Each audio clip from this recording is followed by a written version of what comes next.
E.G. Marshall, custodian for things bizarre. I have a tale for you this time that starts with violence and goes on from there. It will deal with the supernatural, but will also touch upon the dangers sometimes inherent in the natural behavior of which man is capable.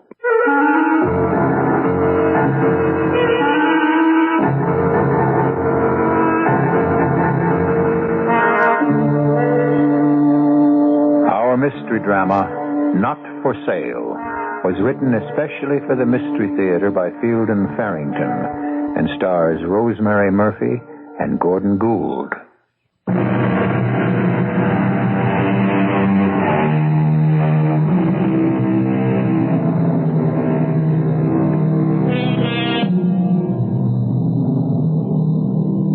I've often thought that one of the loneliest jobs on earth must be running a one-man antique shop. The kind of little squalid shop where you never see a shopper entering or a purchaser leaving, but only the proprietor pecking about among his wares like a pigeon among stale breadcrumbs. I wonder how such a proprietor feels when a potential customer does enter his shop. Is he eager to make a sale? Does he resent the interruption of his pecking? Or is he perhaps just a little frightened? Yes, sir. What can I do for you? I just thought I'd take a look around. Okay with you, Pops? Oh, yes, certainly. Feel perfectly free to browse. I'll just go on doing what I was doing. Refinishing this old dry sink here. Little sanding, touch of glue, she'll be as good as new. Beautiful old piece. Yeah, well, I was thinking more about a vase, you know? Oh, there's a nice one in the window. Did you notice it as you came in? You run this place all by yourself, do you? I don't get enough business to keep one man occupied. What would I do with help? You all by yourself right now? Except for you, yes. Well, I'll tell you what, Pops. I changed my mind about the vase. I'll take the money instead. Are you holding me up? Now, what do you think? This gun ain't no antique. Well, there isn't much in the cash drawer, I'm afraid. Well, let's look and see, okay? Not more than a few dollars. That all? Well, as I told you, I don't do much business here. $7.39. You mean this is it? I'm afraid so, yes. Oh, you should have kept more in the cash register because it makes me mad. And you know what I think I'm going to do? I think I'm going to use this gun here. Surely that won't help. It won't get you any more money, and they'll be looking for you for murder. Don't worry about me. I can take care of myself. Oh, what good will that do? Go ahead. Beg me a little. I like to hear people beg. No, I don't think I care to. Well, sorry, Pops.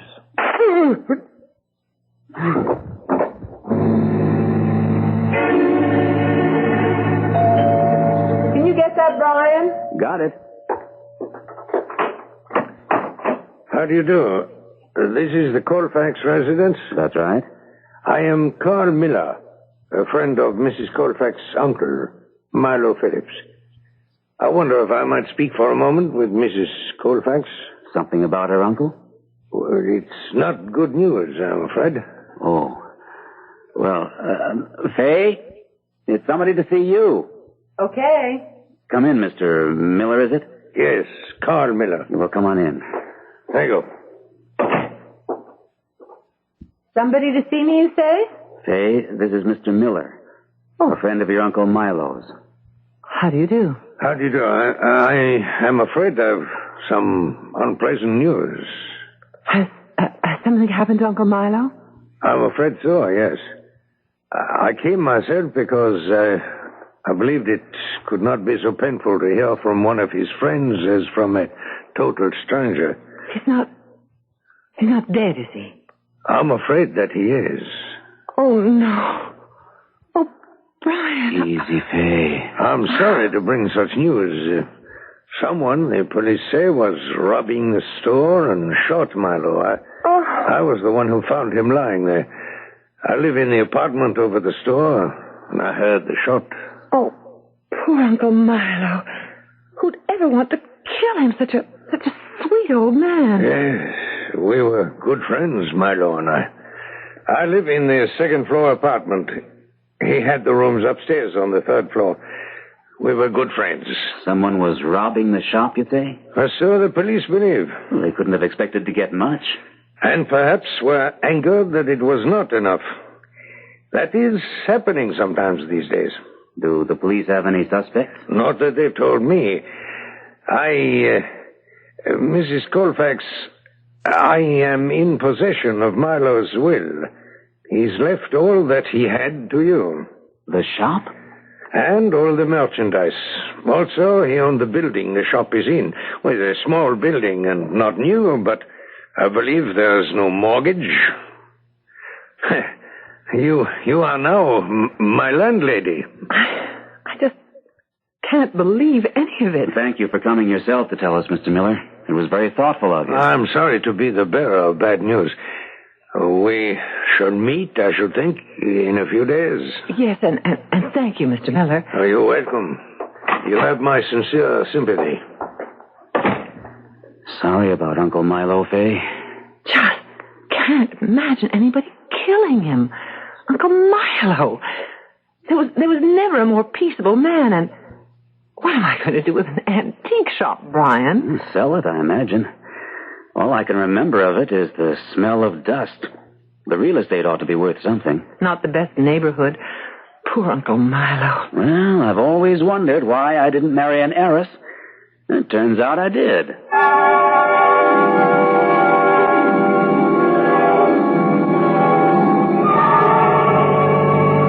I hate funerals. There wasn't much of a turnout. He was practically a hermit, Brian. Worked in the shop and lived in that little third-floor apartment. His whole life was right there in that old building. At least he had one friend. I saw that Miller fellow at the funeral. Didn't get a chance to speak to him, though.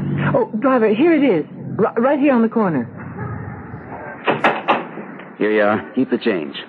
Okay, watch your step. There's a puddle here. Thank you. The building isn't too bad. The trim could use a coat of paint, but I've seen worse. Mr. Miller said it was free and clear. Hope he knew what he was talking about. The thing to do is get it on the market right away. I'd forgotten about the little bell. Oh, such a homey sound. Good Lord. It's a junk shop. It's not an antique shop at all. He used to have some nice things, though, mixed in with the junk. Look, he must have been working on this dry sink. It's a beautiful old piece, or will be when it's refinished. Which will be somebody else's job, not yours. I wouldn't mind. It's really kind of fun bringing old stuff like this back to life, for a while anyway. You're kidding. After all, I don't have anything else to do with my time, nothing useful. Oh, Fay, you don't want to take on a... Is that you, Mrs. Colfax? Yes, who is it? Mr. Miller? I was up in my apartment. I thought I heard the door open down here. I was a little worried after what happened to poor Milo. I saw you at the funeral. Yes, we saw you too, but we didn't get a chance to speak to you. I didn't go to the cemetery. It was too sad. So, you come to inspect your inheritance. Things are kind of disorganized, aren't they? Milo used to claim that he could, without hesitation, put his hands upon anything he wished, from a screwdriver to a couch that needed a reupholstery. Well, it's the next owner's problem, straightening out the mess. Are you intending to sell them? It's one of the things we're thinking about. We may or may not sell.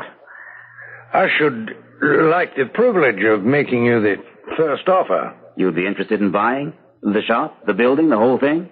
Well, I've lived in the second-floor apartment for some time now, and I should not like to move away. Also, I don't like change. What would you do with the shop? Well, I believe I would leave it much as it is. As I said, I don't like change. I myself am not an antique dealer, but it must be possible to find someone who would manage such a shop as an employee. Well, we haven't made up our minds whether or not we want to sell. Faye. I haven't made up my mind yet. It's my belief that such a place as this is, well, in such a neighborhood would not be suitable for a young lady. After what happened to your uncle, I think he's right, Faye. Well, I haven't made up my mind, one way or the other. I should like the first refusal, however, if you do decide on selling. The price would not greatly concern me. I mean to say, I would be able to meet any other offer you might entertain. I think we can promise you first refusal. If we decide to sell. Well, I will leave you then to complete your inspection. I do advise you to sell, however. I'll remember that. It would be a move you would never regret. Selling. You'll be very sorry indeed if you decide the other way. What does he mean by that? Just that he thinks you ought to sell. To him. I don't know. It sounded almost like a threat. The way it sounded to me.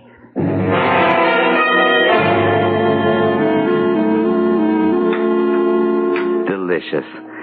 I don't know how you'd be at running a second-hand store, but you make a fine dinner. It's not a second-hand store. It's an antique shop. At least it will be if I take it over. You make it sound as if you actually mean to go into the junk business. I haven't decided yet, and it won't be the junk business, not if I go into it. Well, I'd better be on my way.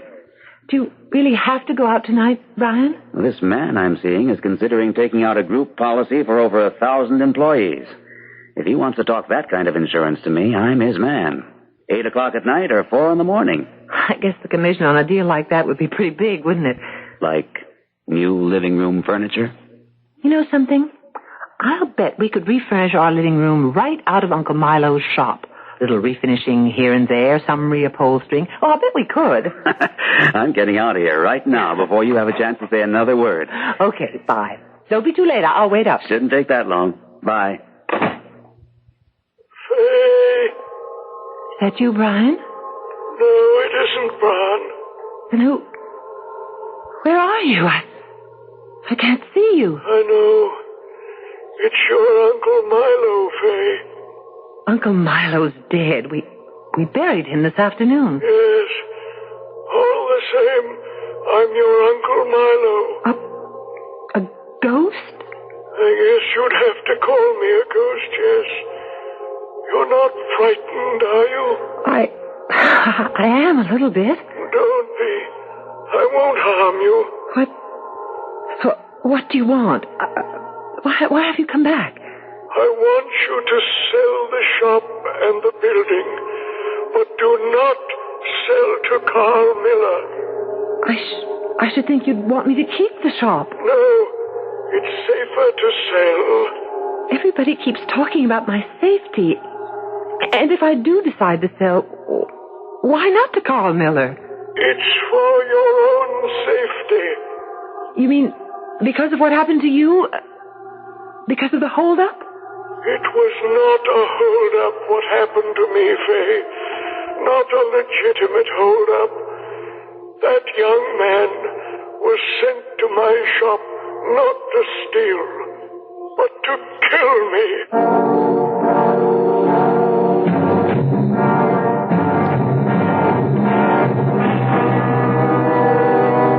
It has been said that if you want a woman to do something, you must advise her strongly to do exactly the opposite. If this is true of Faye Colfax, then nothing will keep her from going into the antique business. Mr. Miller has advised her against it, her husband, and now even the ghost of Uncle Milo has joined the chorus of negative advice. So, what will her decision be? We'll find out when I return shortly with Act 2.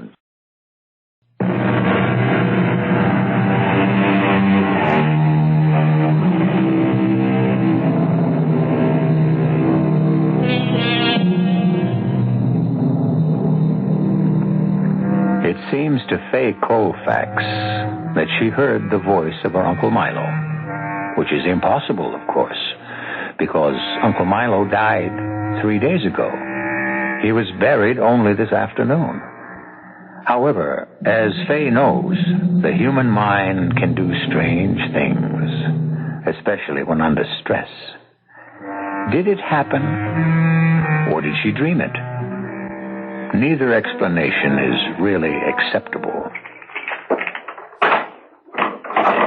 Is that you, Brian? Well, now, how many of your boyfriends have keys to... Hey, what's the matter? You look as if you've seen a ghost. Does hearing one count? What? I don't really know whether I did or not. I guess it must have been a dream. What happened, Fay? I thought...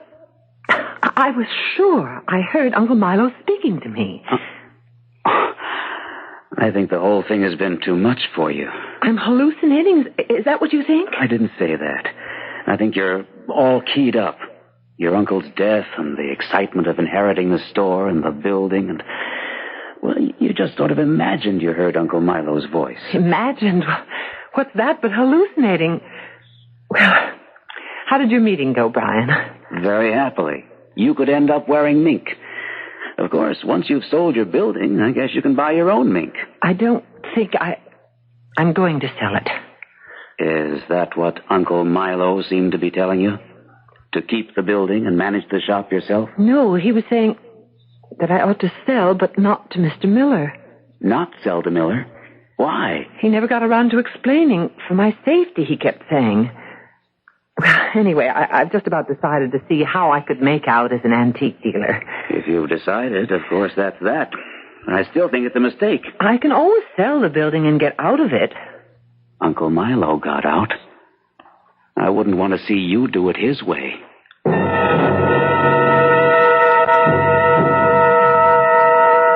Brian? Are you asleep? I thought you spoke to me. Fay. Is that you, Uncle Milo? Yes, Uncle Milo, and you're not dreaming. I had to come back because of the decision you've made. Fay, you must sell the building. You must not try to run the shop. You'll be in grave danger, believe me. Why?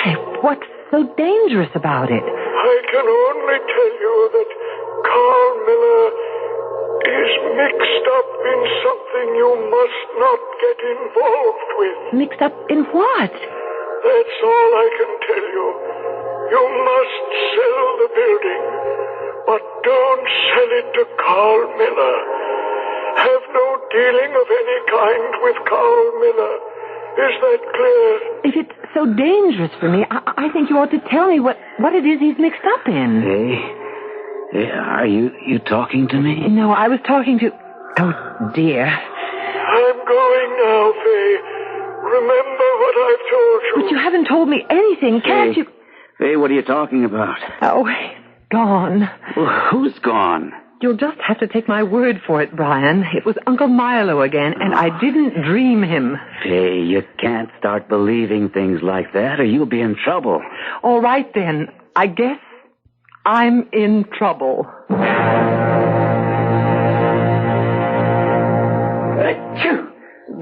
Bless you, Brian. Come here and look at the beautiful old roll-top desk I found. I don't know how you can tell a roll-top desk from a used car under all this dust. I heard you sneezing. I don't think this old desk was for sale. I think Uncle Milo must have been using it. There's some papers and things. Is that you, Mrs. Colfax? Here we go again. Yes, Mr. Miller, back here. I heard you again from up in my apartment. You're making an inventory. Nothing that formal. Just checking over what's fit to keep and what isn't. Does this mean that you have come to a decision? Yes. I'm not going to sell, Mr. Miller. This is a mistake, I assure you. You can keep on living here. Don't worry about that. Oh, it's not as simple as that, Mrs. Colfax. There are complications here which I do not believe you would understand. Try me, Mr. Miller. I'm a fairly intelligent woman. I advise you to sell to me, Mrs. Colfax. The price is no matter. I will pay you more than another would pay. I'm not going to sell the building to you, Mr. Miller. Well, you'll be sorry. I promise you, Mrs. Colfax, you'll be very sorry. Are you threatening my wife, Miller? I've made your wife a promise. I'll leave you now to think the matter over. That was a threat if I ever heard one, Fay. He's into something shady, all right. There is a kind of inventory here. I found it in the desk. Pretty well organized for Uncle Milo, too. A list of all this junk? Yes, under 3 headings. Saleable, needs mending, junk. You see, he did know some of it was junk. What's that scribbled down at the bottom? In end table. Can't make the rest of it out. Let me see. In end table, Miller apartment. In the end table, in Miller's apartment. It doesn't say what or which end table. I guess we'll just have to go through all the end tables up there. I mean, if you thought it was important enough to give it a separate listing, I guess it's important enough to look for. In Miller's apartment? Here's something else. More inventory? No, bank books. 3 of them. He had... Good Lord. What is it? There are 3 bank books here, and, Brian, 2 of them have a balance of $20,000, and the third, $12,500. $52,500. Where would he get hold of money like that? Must have been his life savings. Let me see those bank books. Here. Fay, all these deposits have been made in the last 5 years. Each deposit for $1,000. Except one for $1,500. The last one. He must have been making a lot more out of the shop than we thought. No, he wasn't. I looked over the books he kept on the shop, and he was barely scratching out a living. Well, then, where did the $50,000 come from? There's only one logical answer, Fay. Whatever it is that Miller is involved in, Uncle Milo was in it, too.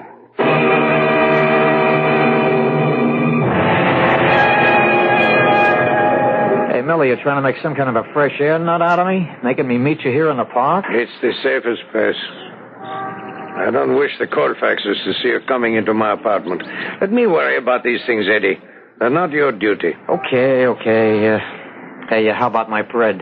Bread? Oh, money. In this envelope. $2,500. The second half of your payment for the Milo Phillips affair. I did a clean job, didn't I? The cops, I read in the paper, they're still saying it was nothing but a stick-up. Yes. I've sent a commendation about you to our superiors. Hey, you weren't kidding? You really did? I went so far as to recommend that you be sent to our special training school in South America.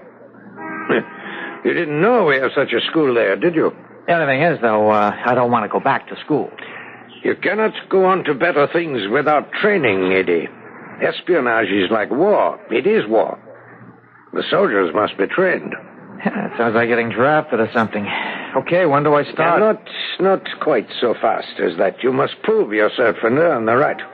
Well, I just did this good, clean job for you. What more do you want? Perhaps another good, clean job? Oh, yeah? Same thing? Essentially the same, but more complicated. There is a person who is refusing to do business with me, and I think must be eliminated. I wish to buy a property from her, and she will not sell. She? Would that make a difference to you? That this time it's a woman? Oh, why should it? So a woman. Who cares?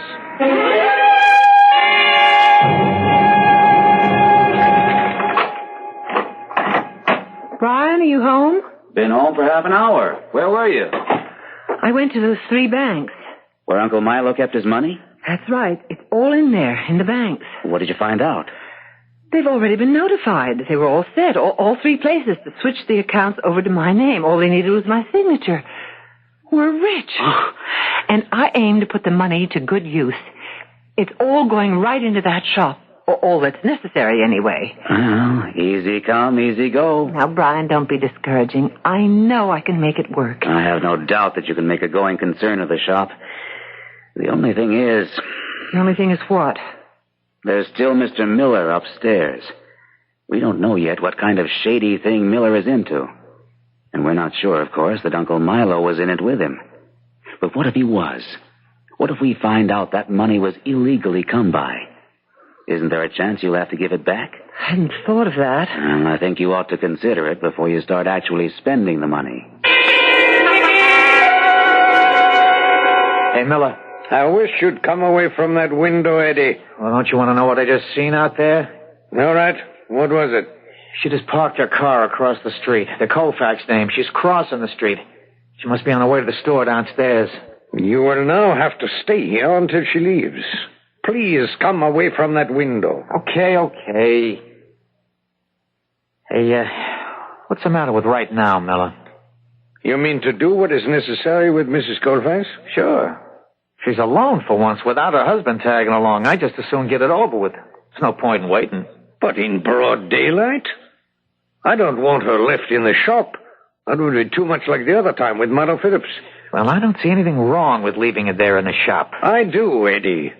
And I'm still the one who decides such things. Hey, wait a minute, I got it. I go down there right now and I bring her up here.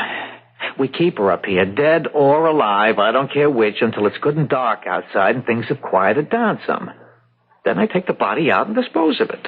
I know where to get rid of it. You don't have to worry about that. I don't wish a killing performed in my apartment. Okay, so we keep her up here alive. I take care of her later, after we leave here. The thing is, we got her in a spot right now where we can get her without her husband getting in our way. What if he comes to meet her at the shop and finds she's not there? So he goes away.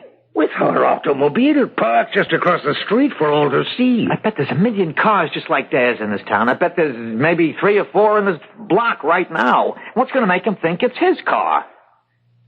In these matters, Eddie, it is not advisable for the upstart to take over from the professional. Who's taking over? All I'm saying is we got a good chance right now, and we don't know when we'll get another one like it. The longer she's walking around able to make trouble, the more trouble she's apt to make. I shall think it over.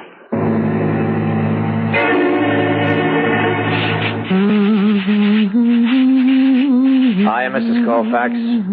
Oh, you startled me. What can I do for you? What you can do for me, Mrs. Colfax, is come along with me and not make any trouble. What are you talking about? Just come along with me nice and quiet. That's all you have to know. I will not go with you. Not even if I point a gun at you, Mrs. Colfax? Like this?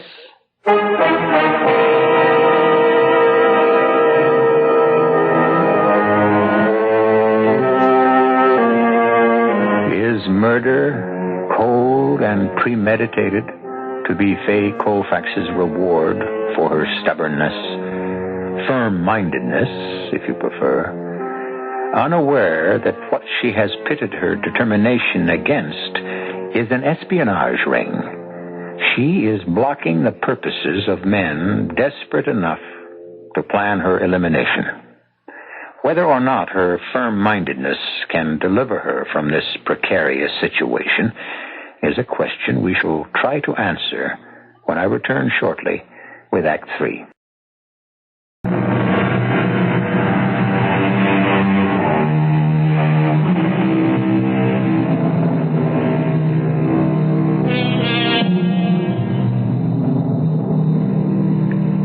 Most of us, espionage is a thing of 2 aspects, and the aspects are poles apart. The bad guys, their side.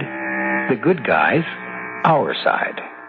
For years now, this has been a boon to writers, producers, publishers, and, to be fair, audiences. Well, it's the bad guys we're dealing with in our story, and they've got their hands on our heroine, Fay Colfax. Her husband is as yet unaware of her situation. Hello? Oh, hi, Barney. The Oasis at 5? I wish I could, Barney. But Fay's spending the afternoon at that shop she inherited, and I promised to pick her up there, and I don't like to have her waiting around in that place. Right. Maybe tomorrow. Okay. Thanks for calling, Barney.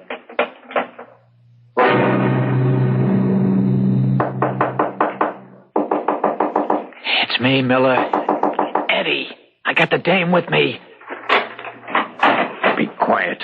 How can we be sure no one is listening? There ain't nobody here but just you and me and her. Go on inside, Mrs. Colfax. Just keep your hands off me. What are you going to do with me? Well, should I tell her, Miller, or you want to let her guess? I told you, Mrs. Colfax, that you were making a mistake in not selling this building to me. Well, we must all pay for our mistakes. Isn't that true? And you two are going to have plenty to pay for.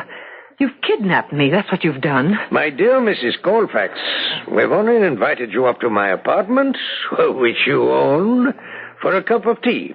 Would you like a cup of tea? You've brought me here against my will, and that's kidnapping. The question is academic. If it makes you feel better to consider yourself a kidnapped victim, then by all means do so. And what are we going to do with her, Miller? It won't be dark for a couple of 3 hours yet. It was your idea to bring her up here to my apartment against my better judgment. As for you to keep her out of trouble until the proper time. Proper time for what? Well, I guess the safest thing would be to tie her up so she can't make trouble. Tie me up? And gag her. I leave it entirely to you. I take no part in any of this. Okay. Get your hands off me. Help me, can't you, Miller? She's got about 20 hands. Oh, with claws. I take no part. Okay, I'll have to do it my way. I'm sorry about that, Mrs. Colfax.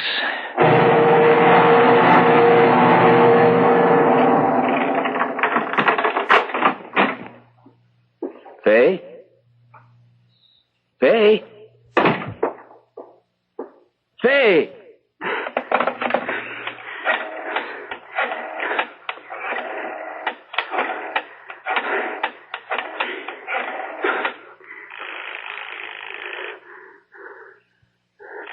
Now, will answer, will you? Answer! She's not at home. She's not here. So, where would she be?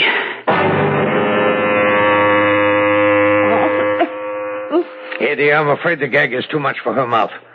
I think she cannot breathe. So? One way or another, what's the difference? No, I told you, not in my apartment. So you told me. I say the best place is in your apartment, right here.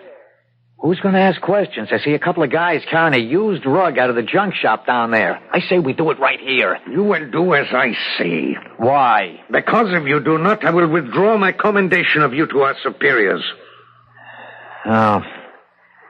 Yeah, well, look, I didn't mean anything, Miller. I mean, a guy's got a right to an opinion, ain't he? Take the gag from her mouth. Mrs. Colfax, if we remove the gag, do you promise not to scream or call for help? Nod if the answer is yes. You see, Eddie, she nods. You trust her? Take the gag from her mouth, Eddie. Yeah. That filthy thing you stuffed in my mouth. I was afraid I was going to be sick. Well, it's out now. You better not make any noise or I'll slug you again. You just wait until I tell my husband about this. You ain't gonna tell nobody nothing. You're planning to kill me, aren't you? As I've told you again and again, it was a mistake not to sell the building to me. How would it help to kill me? You still wouldn't own the building. But someone will inherit. Your husband, I should think. And he was in favor of selling. The whole time. That's what he advised you. Do you think he'd sell it to you if you killed me? He'll not know that I was involved. Oh, don't you believe it? He's as suspicious of you at this point as I was. If anything happens to me, he'll know exactly whom to blame. She's snowing you, Miller. Don't listen to her. Why do you want to buy this place so badly anyway?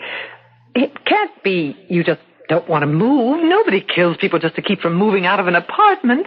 It would be a matter of considerably more complication than only moving myself and my furniture out. I think you're talking too much, Miller. As you have said, she will be unable to repeat what I've told her. I believe we owe her something, at least to know the reason for what we must do to her. Okay, you're the boss, but I still think you're talking too much. You see, Mrs. Colfax, this apartment is the center of a very complicated organization. It would be most difficult to move such an operation to a new center. More difficult than committing murder? The sad truth is, yes. What kind of operation? Well, I am what is known as the control. Miller, are you crazy? She'll have to go. Even she must see that now. Makes no damage if I tell her the rest. I think it makes a lot of damage, maybe. You just remember, that's what I think. I am the control for a very large network of, what do you call us, secret agents working for my homeland. And against mine. This must be the way of it. To be in favor of one thing in action must be against another. That is, unfortunately, a fundamental truth. You won't get away with it. My husband... No one to speak. I know you're in there. I heard you talking. Better, I suppose, to answer the door. You have your pistol, lady. You better believe it. Very well. Yes? Oh, it's Mr. Colfax. Have you got my wife in there? My dear Mr. Colfax, why would I have your wife with me? Why is another question. I asked if she's in there. Of course she's not. I am, Brian. They've got me tied up. What? You needn't have pushed me. I wouldn't have kept you out. Hey, what have they... Make them untie me, Brian. You heard her. Untie her. Bad chance. I think perhaps it would be better. We might talk in a more civilized way. What's the point anyway, Miller? Because I say so. You have your gun in any case to assure no trouble. I think better to release her and watch closely. You do it. I'll hold the gun. As you say. Are you all right, Fay? My hands are a little numb. How do you explain this, Miller? Well, it's very simple. They're spies, Brian. What? Both of them. They've admitted it. I'm sure they're responsible for Uncle Milo's murder, and they plan to kill me. What's the matter? Now they'll think they have to kill you, too. You shouldn't have come here, Brian. Do you plan to kill us, Miller? I suppose it will be necessary. Why, you... Watch it, Buster. I'd just as soon use this gun now as later. What are we going to do? They can't get away with this. Fay! Fay! Is that you, Uncle Milo? What? What is this? Do we have a visitor, Fay? Yes. Don't make riddles. Is this a code? You spoke of Milo. Did I? Well, he's been on my mind a lot lately. It's only natural. Don't answer me when I speak to you, Fay. Just pay attention. I'm not sure whether I can make a physical interference or not. Hey, why is she looking like that? Like listening? If a poltergeist can do it, I think I ought to be able to. Wouldn't you think? What's in the end table, Uncle Milo? What? I was just admiring your end table over there by the couch. No, not the one by the couch, Fay. By the ugly brown chair there in the corner. It's a list of names. Names of the agents he controls. She keeps looking that way, listening. It's none of your business how she looks. I will try to bump the arm that holds the gun. The young one. Eddie, is it? I'll try to bump his arm, and you'll have to tell Brown to jump him when the gun wobbles off to one side. No, not now. I'll tell you when. There is something strange here. The way Mrs. Colfax looks. I believe, Eddie, we must do it now, and here, both of them. No, Fay, no. Jump him, Brian. Now, the one with the gun. Hey, what the devil? What's you... No! You're beautiful, Brian. Get the gun. I don't know how long the kid will stay out. Get the gun. I've got it. Here, Brian. I don't think I could do much with it. What's the matter with you, Miller? I'm shot. I'm wounded. Eddie shot me. Are you all right, Brian? Sure. You never laid a glove on me. How about you? I'm fine. You were wonderful, Brian. You hit him so hard. I was angry. Hey, he's coming around. Listen, you two. I've got the gun now, and I'm willing to use it if you make it necessary. I'm wounded. I must be helped. You're shot in the arm. You'll live. Eddie, you shot me. Why did you shoot me? Somebody pushed me. I don't know. Somebody pushed me. They call the FBI, I guess, if they're spies. Don't move, Eddie. Get on the phone, Fay. Don't forget the end table. That list of names in there could break up the whole spy ring. Can I talk to you now? Well, of course you can talk to me. Oh, you mean Uncle Milo? Yes. No reason why not now. You're better than a poltergeist, aren't you? Well, as good, anyway.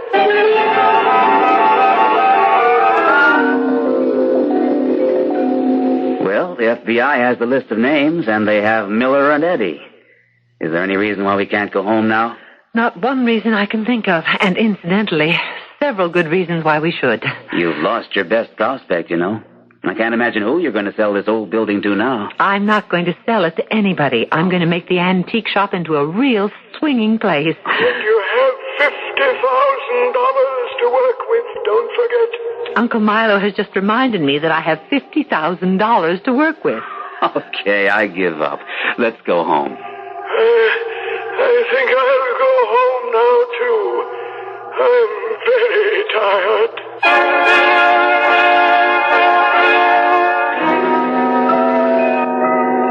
An altruistic ghost. A ghost that comes back to set things straight. Not for himself, but for those it has left behind. Well, it's about time we had such a ghost story. Ghosts have been much maligned. They always seem to be chain rattlers and complainers, bent upon revenge. I think it's refreshing to hear about one who was on the side of the good guys.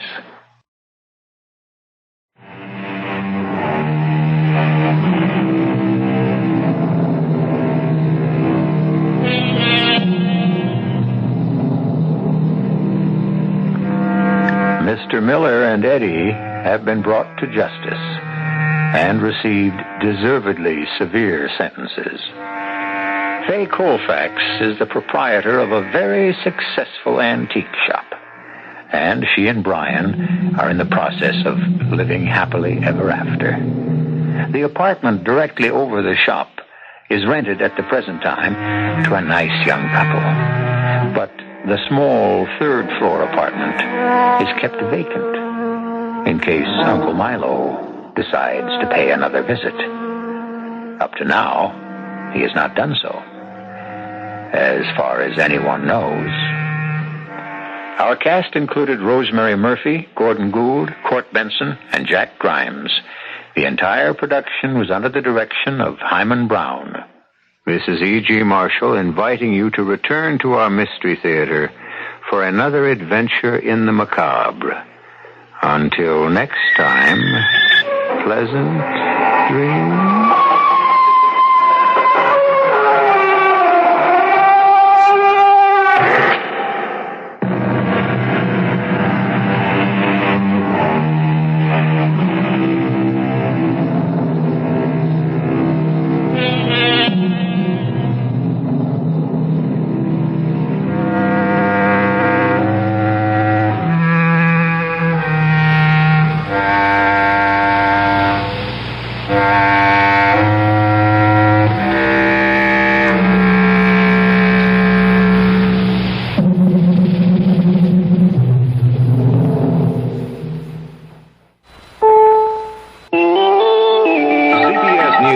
Filibuster got underway late Thursday in the Senate in an effort to kill proposed legislation to revise clean air standards. This is Doug Poling reporting on the CBS radio network. The filibuster is being led by Republican Jake Garn of Utah, who vows to talk all night and longer if necessary to kill the measure. But the chief sponsor, Democrat Edmund Muskie of Maine, refuses to give in, saying he will not allow 2 years of work to go down the drain. The compromise clean air bill would delay auto emission standards, but mandate more strict standards for those areas of the country that now enjoy good air. Garn and other lawmakers from western states which enjoy relatively clean air feel the tighter standards might jeopardize economic growth in their regions. Congress on Thursday voted to override President Ford's veto of a $56 billion appropriation for labor, education, welfare, and other social programs. The president said the bill was $4 billion higher than he wanted. The margin to override in both houses was comfortably above the required two-thirds majority. More news in a moment. The Pennsylvania Supreme Court late Thursday ruled that Philadelphia Mayor Frank Rizzo will not have to face voters in a recall election. The court supported a lower court ruling that petitions to put the recall on the November ballot were invalid. Rizzo was pleased with the decision. I was never really concerned. I always knew that the Pennsylvania Supreme Court would rule fairly on the law. I knew I was represented by two great lawyers, and the ultimate was that I knew that if I had to stand for re-election, that I would have won overwhelmingly with a greater majority than I did when I ran in November. The recall effort against Rizzo began last spring. A group of citizens charged him with holding back information on a growing city debt during his campaign and then raising property and income taxes by a record 30%. Federal health officials say that swine flu vaccine supplies will be on hand by Friday in all 50 state health departments. All the states are to begin the inoculations by next week. More on the story from Tony Sargent in Atlanta. The Center for Disease Control is setting up a system to spot any possible epidemics of swine flu before they get beyond control. The center has examined about 6,000 throat swabs and other specimens since May. A computer has been set up to keep track of citywide and statewide flu patterns. The center hopes to spot what physicians call seeding of the swine flu virus if it occurs. Dr. Richard O'Brien explains. Influenza virus is probably seeded throughout the country by mildly ill or ill individuals prior to the time that epidemic influenza occurs. And it would obviously be very important to know if swine influenza virus is being seeded at present. So far, the search has turned up cases of Victoria and Hong Kong flu types, but none of the swine variety since last winter at Fort Dix, New Jersey. Tony Sargent, CBS News, Atlanta. A midnight strike deadline has just passed for some 27,000 workers at Deere & Company, the farm equipment manufacturer. Deere is the target firm of the United Auto Workers Union in bargaining with companies in the agricultural implement field. A new poll taken by the Christian Science Monitor shows President Ford gaining on Jimmy Carter. However, the Monitor says that if the election were held today, Carter would still win. 16 men died Thursday night in a fire and explosion inside a coal mine in northern France. It's believed the blast was triggered by a mixture of methane gas and coal dust. Now this. The Social Security Administration has announced a 19% increase in the deductible which Medicare patients must pay for hospital care. Starting January 1st, the patient must pay the first $124 of a hospital bill. Patients now pay the first $104. This is Doug Poling, CBS News.